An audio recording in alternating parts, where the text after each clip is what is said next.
دنیا ایک بار پھر غزہ کی طرف دیکھ رہی ہے۔ عالمی سطح پر ایک انٹرنیشنل اسٹیبلائزیشن فورس کے قیام پر غور کیا جا رہا ہے، جس کا مقصد انسانی امداد، سلامتی اور استحکام کو یقینی بنانا ہے۔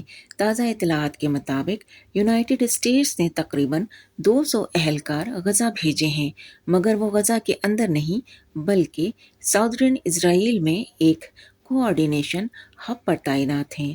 ان کا کام جنگی کارروائی نہیں بلکہ ہیومینیٹیرین ایڈ اور لاجسٹک مینجمنٹ ہے۔ امریکن حکام نے واضح کیا ہے کہ امریکہ کے جنگی اہلکار غزہ میں داخل نہیں ہوں گے۔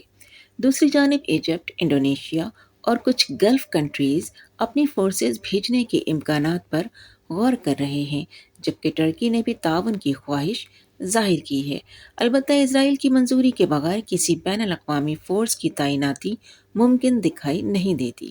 ابھی تک کی صورتحال بتاتی ہے کہ یہ عالمی مشن غزہ کے باہر سے آپریٹ کرے گا، جہاں سے امدادی سامان اور نگرانی کے انتظامات کیے جائیں گے۔ تجزیہ نگاروں کے مطابق یہ حکمت عملی ممکنہ تصادم سے بچنے کے لیے بہتر ہے، مگر کچھ ماہرین سمجھتے ہیں کہ حقیقی پیس کیپنگ تب ہی ممکن ہوگی جب فورسز کو غزہ کے اندر انسانی سطح پر براہ راست کام کرنے کا موقع ملے۔ اور اب ایک اہم پہلو جس پر غور ہونا چاہیے، اگر انٹرنیشنل فورس میں یونائٹڈ اسٹیٹس کی محدود مگر نمایاں شمولیت ہو تو یہ ایک مؤثر ڈیٹرنٹ فیکٹر بن سکتی ہے۔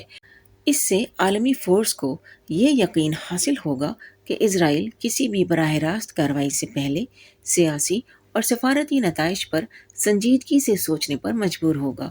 یہ شمولیت علامتی بھی ہو سکتی ہے، مگر اس کا اثر گہرا ہوگا، کیونکہ بعض اوقات امن کی ضمانت کسی بڑی فوجی کارروائی سے نہیں بلکہ طاقت کے متوازن احساس سے قائم ہوتی ہے۔ یہ ایک تجزیاتی آبزرویشن ہے۔